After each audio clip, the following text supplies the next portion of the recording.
in my mind, if I already have to work 40 hours a week at a job, why wouldn't I like to spend that time doing something I love? Imagine getting to spend that time building a legacy for yourself instead of building somebody else's legacy.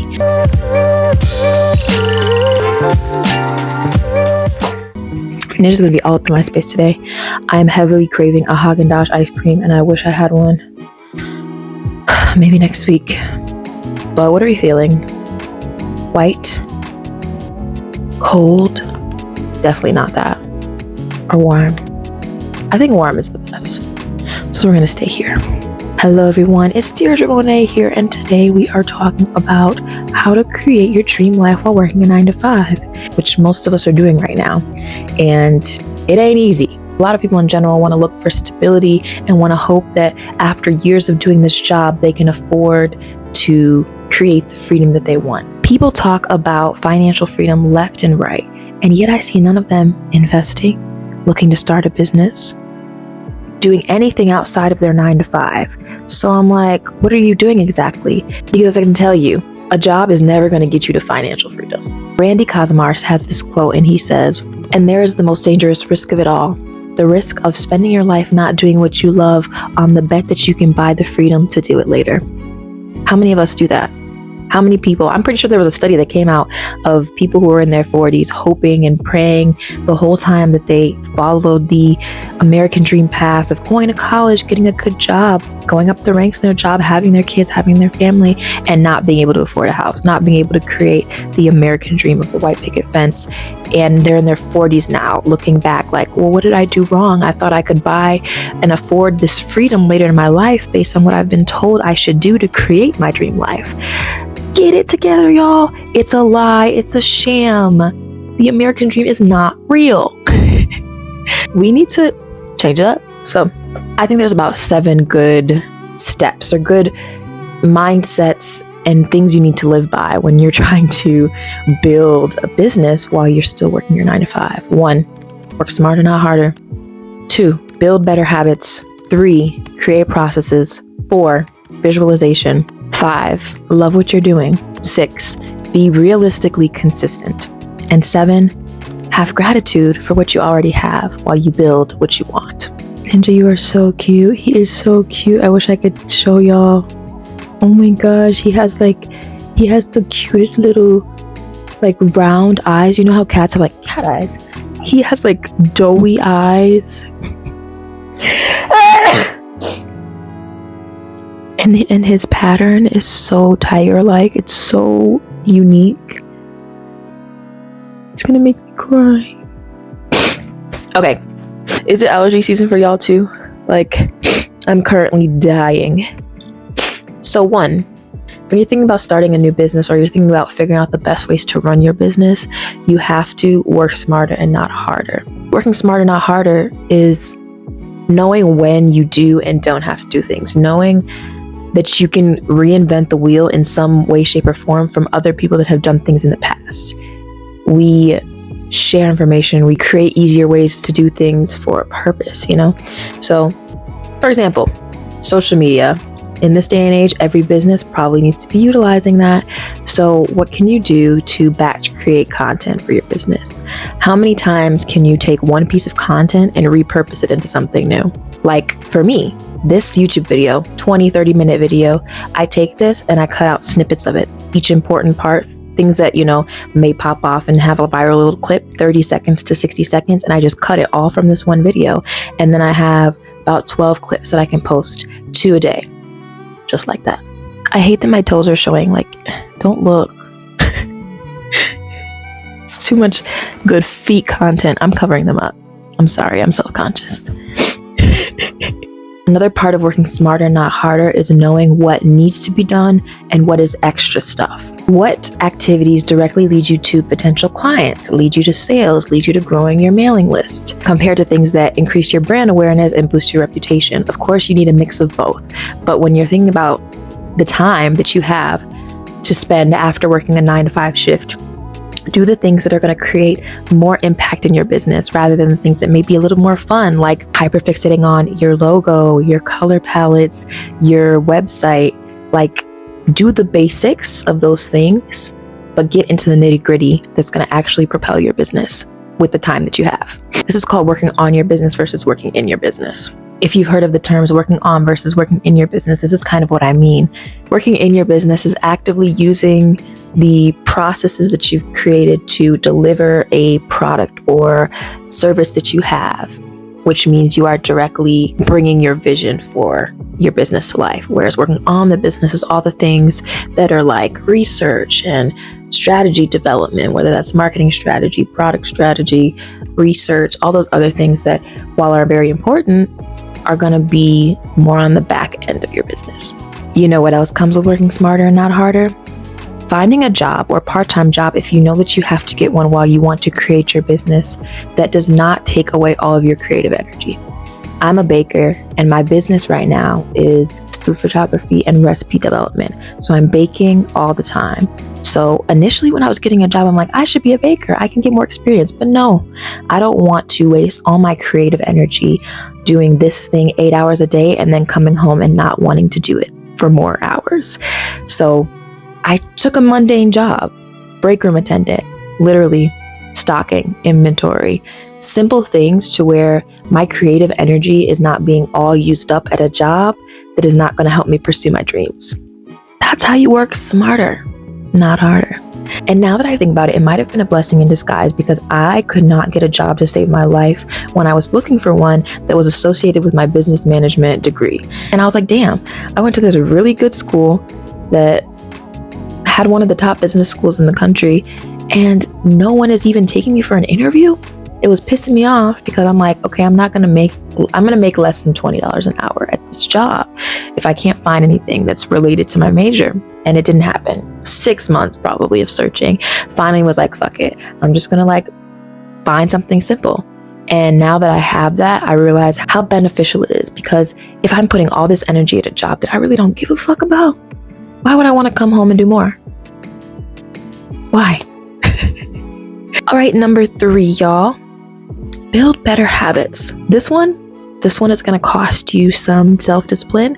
This one's going to cost you some integrity, and it's going to cost you some pain. So sorry to say it. Pain in the best way, because you're going to notice the benefits of you getting rid of those bad habits, even if it's difficult to do it. What bad habits do you have right now that would exponentially change the way that you navigated working on your business? When it comes to business and success, whatever that looks like for you, it often is associated with much more than the actual business activity that's making you money. It associates with your health, your mental health, your physical health. What are you doing? What habits do you have that give you no energy? What habits can you get that are going to revitalize you, energize you, make you more productive, not in just the sense of doing work, but in the sense of enjoying life, of, indulging in creativity, spending your time wisely so that you don't feel like you're just working all the time and then you want to lay down and die. Some of the habits, I would say, eating better, working out, integrity. Integrity is huge when it comes to your business, because why would you keep a promise to a job that's not going to do anything for your future, that you're going to make sure you're going to be there 9 to 5 p.m., yet you can't even hold yourself to the same accountability about a dream that you supposedly say you want? Don't get me wrong, I'm guilty of it. And 2024 has been a year where I'm like, Deirdre, stop lying to yourself. Deirdre, stop telling yourself you're going to do something and not fucking doing it. Because that was my biggest downfall. I'd be like, oh yeah, I'm going to do this, this, and this, this, and this. Got one thing done. And it's partly because I would put too much on myself. It's like, okay, Deirdre, get realistic. First of all, get realistic about what you can achieve and what you can do in a certain amount of time. And then hold yourself accountable. Get somebody else to hold yourself accountable. I used to do accountability meetings with one of my friends who was also in business. And each month we would have a meeting and we'd have our list of things that we want to get done in this month or what we want to be consistent with. And we kind of go back to each other and talk about it. And having that reminder in the back of your head, like, oh, like I told her I was going to do this, kind of helps you out in making yourself more likely to do those things that you said you were going to do. Another bad habit, keeping your space and your areas clean and organized. This transfers in your business so much. When I keep my spaces organized, I'm more likely to keep my business organized. I know it might not make sense, but have you heard the saying of like your kitchen, how messy your kitchen is determines how much money you got in your bank account? Like It's like that. Funny enough, adulting and getting better at living life for yourself, like getting better at taking care of yourself, getting better at keeping up with your finances, getting better at keeping up with your cleanliness of your house, of the kitchen, your organization, is easily going to transfer into your business, into whatever dream life you're trying to create. Because it's like, as I started getting my shit together, my business started getting more organized. When I started thinking about the future of what I saw it to be, what I knew it was going to be and turn into, and that I would eventually have a team, I was like, yeah, I definitely need to have folders. I need to have processes. I need to have all these things so that when I expand this business, I'm ready for that. And I'm sure there are other bad habits, but I'll let you decide that for yourself, because I personally don't have any like bad coping mechanisms or addictions. But you think about it for yourself. Do you have any addictions that are holding you back? Actually, I do have one, and that is TikTok. Social media, a little bit of an addiction, but we're working on it. What I have myself do is, okay, I have this hour or hour and a half, whatever my focus time is. Then I take a break, take a 15-minute break, use social media, put it down, go back. I think it's all about balance. You know, we're going to have times where we're messy. We're going to have times where we're procrastinating, where we don't have it all put together, and that's normal, and that's what it is, and that's how it's going to be. But making sure that that balances with the productivity, with the good habits, with the stuff that is going to lead you towards living this dream life. Take your habits one at a time, you know, start easy, but bad habits are a huge thing that are going to stop you from creating what you want in life. Because bad habits replace the time that you could be doing something for your business, replace the time you could be giving yourself self-care, replace the time where you could be spending time with your loved ones. Replace the time doing things that make whatever your dream life is a reality. Okay, I briefly mentioned this, but create a process. Creating a process is so important in any business. My dad used to hammer this shit in my head, and I'm like, okay, like I know what to do, like I know it's in my head, but no, write it all down. Because once you write it down, you may realize that you could be working smarter and not harder, and have a way to cut that process in half, to replace certain things so that that process doesn't have to be as long. And once you get a process and you're doing it the same every time, it makes running things in your business so much easier.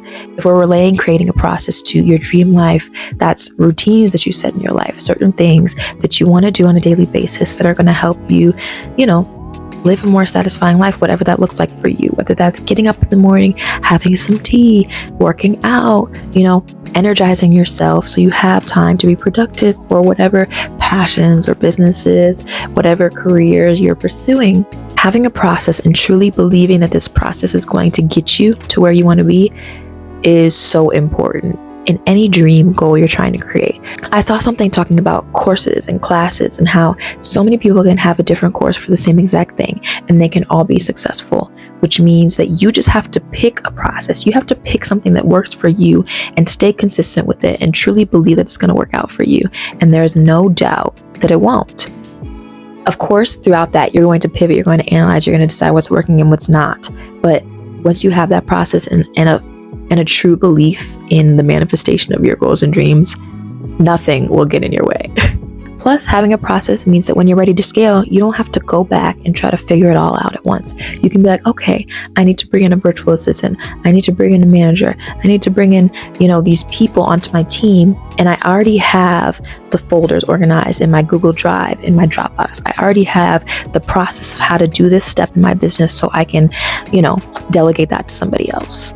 Like, how beautiful is that? Having it ready also puts you in the mindset that you know this is going to be something bigger than it is currently. I hope you realize I keep talking about this undeniable belief that you have to have in yourself to create these goals, these dreams, this reality that you want. And that's on purpose, because that leads me to number 4, which is visualization. Visualization is key to creating your dream life. This is probably the one thing that took me the longest to get, because I'd been doing a lot of the other stuff, but I wasn't visualizing, and I noticed how powerful this was probably since the beginning of this new year.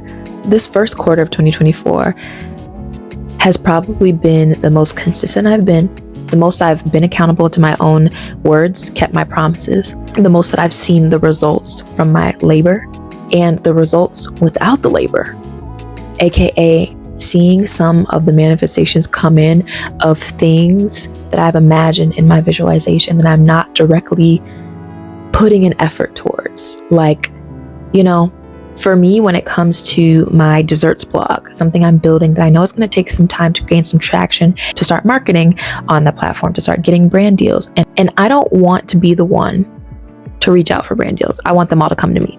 Long time ago, I signed up for this platform called Collabster, put in my things about how I offer blogs, UGC, you know, blogs, photos, videography.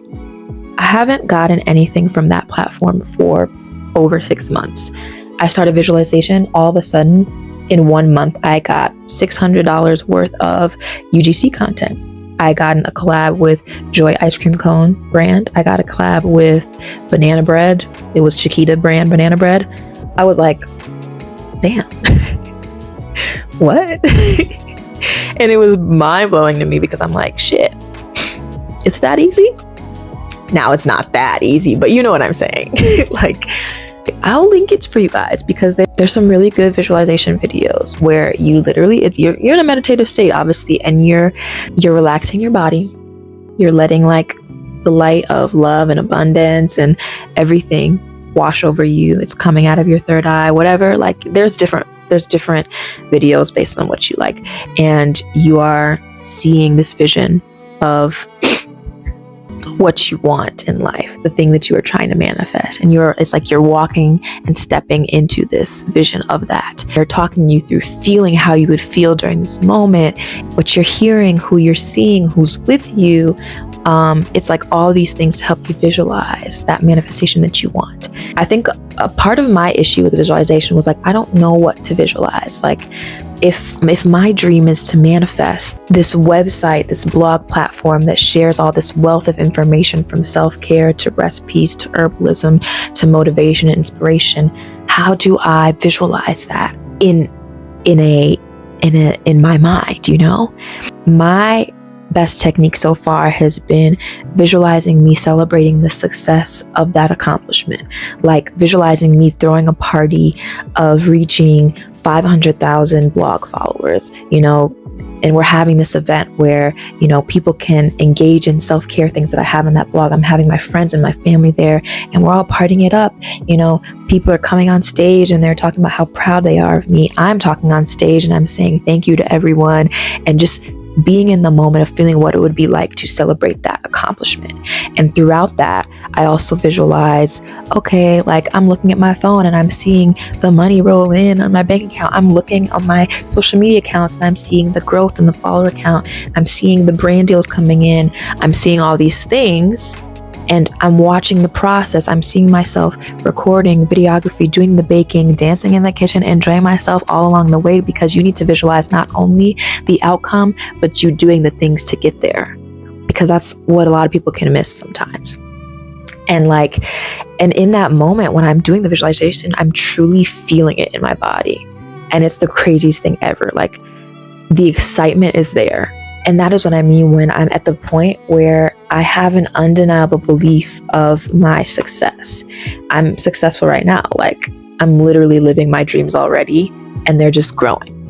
And coming from that standpoint is so much better than I was probably a year ago, where I questioned everything. I was like, what am I doing? What am I even doing? Is this right? Like, is it going to work? So much doubt. And you really got to get rid of the doubt, y'all. You have to truly be like, all right, I know where I'm going. And that's part of the visualization too. If you don't know where you're going, you don't know what to visualize. Of course, a part of it is not knowing how it's going to happen, being open to whatever arises. Like, I'm manifesting this thing and I know it's going to happen, and it may not look exactly how I expect it to, the process to get there, but that doesn't mean it's not going to happen. So number 4 is like on the top of my list for me. Visualization is huge. It's huge. I'm sorry. I've been seeing some Trump videos lately and his voice has been in my head. I highly recommend visualizing on your way to creating your dream life, to building your business, to doing it, whatever it is that you want to do. So, number 5, love what you are doing. That's so important, because Anytime I worked a 9 to 5, I could not see myself staying there for longer than a year. I had an internship, every summer. And I'm like, no. Forever? No. And I kind of love living in a generation that is not okay with not liking what we do, that doesn't want to waste their life away working 40 hours a week at a place that does not value them oftentimes, that does not pay them what they should be being paid, that does not allow them any ownership or any sort of things that they can take for themselves. You know what I'm saying? I think that sometimes people can confuse loving what you're doing as not getting tired of it. No matter what it is, even if you love it, there's a point where you can get burnout. There's a point where it's too much. But when you love what you're doing, you're willing to pursue that business outside of a 9 to 5. You're willing to put in more hours for something that you actually enjoy after working an 8 to 9 hour shift, and create something new. Create something that has meaning and value to you personally. I briefly mentioned this last week on my TikTok, like having that why to your business, knowing why it is exactly that this is something you want to pursue, whether it's a career, business, passion, project, is important, because that why is going to help you get that discipline. That why is going to help you have that integrity and have that consistency that you need to create these dreams, to make these dreams a reality, to make these goals come to fruition. I've always thought of it this way when I think about working a job, because people talk about, oh, well, I don't want my hobbies to become a business. Like, I don't want to have to profit off of every hobby. And that's okay. I totally agree. You shouldn't have to. But in my mind, if I already have to work 40 hours a week at a job, why wouldn't I like to spend that time doing something I love? Of course, that's why certain careers exist. But imagine getting to spend that time building a legacy for yourself instead of building somebody else's legacy, doing the things you love to build your own brand, to build something for you and maybe for your future family. You know what I mean? I guess that's the way I think of it. It's like, why would I want to do all this for somebody else? And it's selfish, and it should be, because this is my dream. Of course, I love giving my passions to other people. I have a business that provides behind the scenes content creation services, but I also want that content creation to be under my name too. I want something associated with my personality, what creativity looks like when it comes out of my mouth and my platform, and how I edit it, however things look for me, because we all have our own self-expression, our own personality. So I associate that to working. Like, why would I want to create this beautiful masterpiece and never get to have the company name mine? I'm doing it under the branch of SC Johnson. Like, you get that? You get what I'm saying? Like, and not only do you reap more for yourself, but you can create something that benefits others in a more sustainable way. Because when we have all these corporations that we work for, you realize how much we are gypped out of the things that we deserve, how much wealth is not distributed.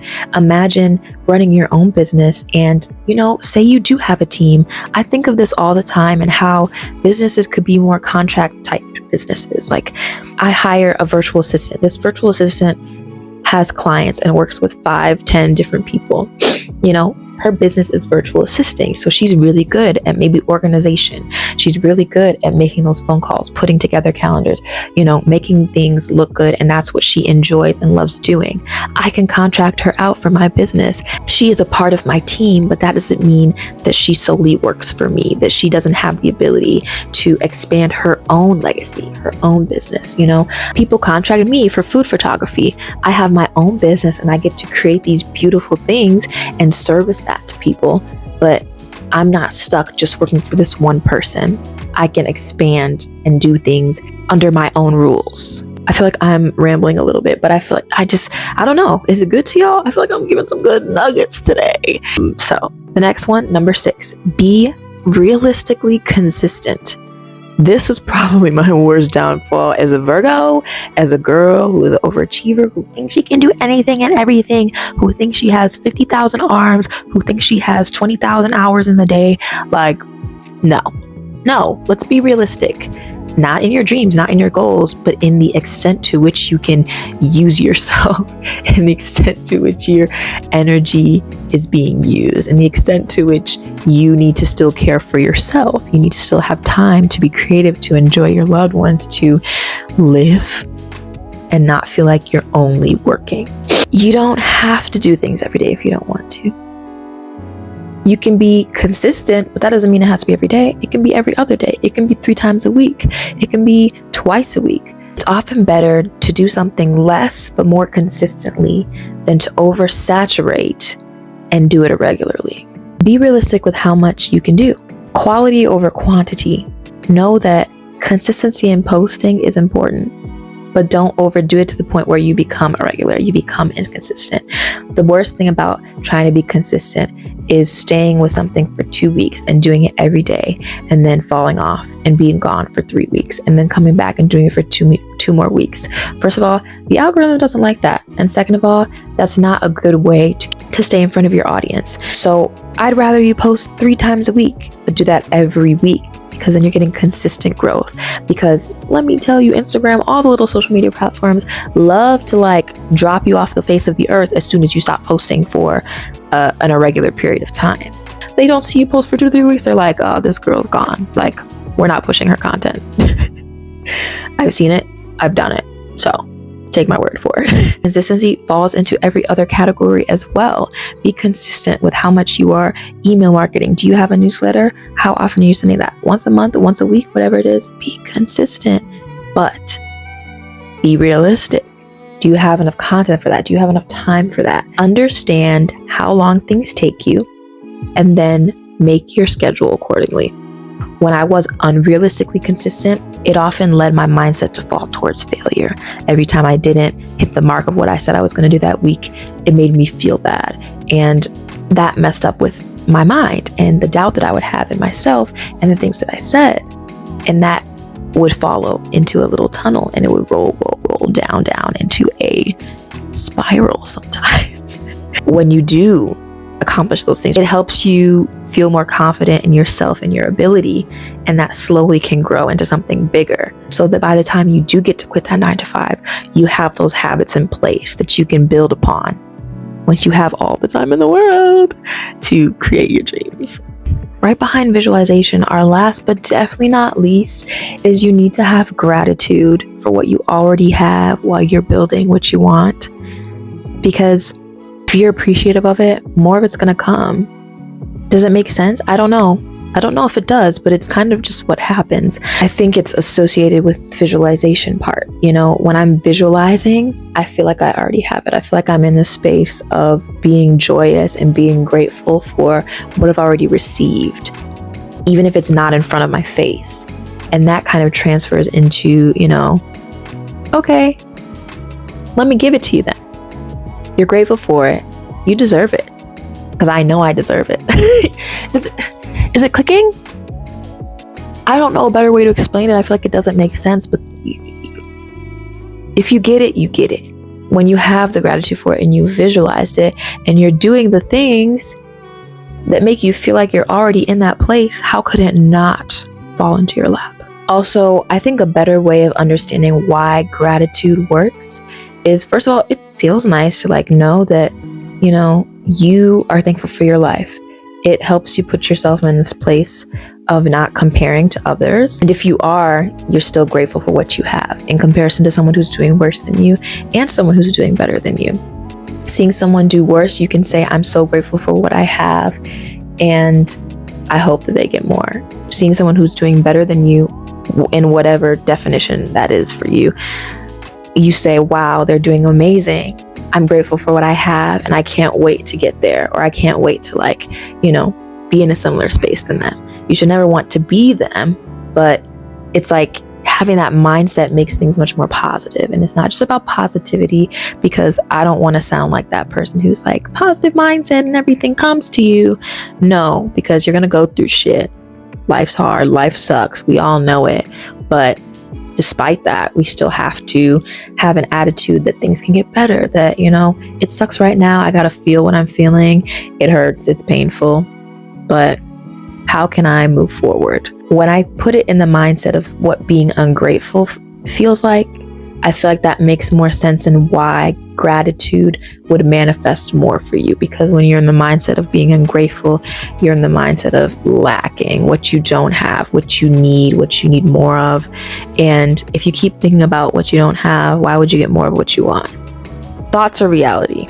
Everyone says it. If you're consistently thinking about the negative, you're consistently thinking about the bad, consistently thinking about what you don't have, then more of that's going to come. So nothing's going to come. So the opposite of that, relishing in the reality that you are currently creating, that you feel you have, is going to put you in the mindset to get it. I don't think it's any more difficult than that. Also, gratitude just helps you enjoy life more, because your dream life, I say it like it's this extravagant, luxurious thing, and it can be, don't get me wrong, but there's so many mundane things that are still going to exist in your dream life. Days in your dream life, like every day isn't going to be a movie.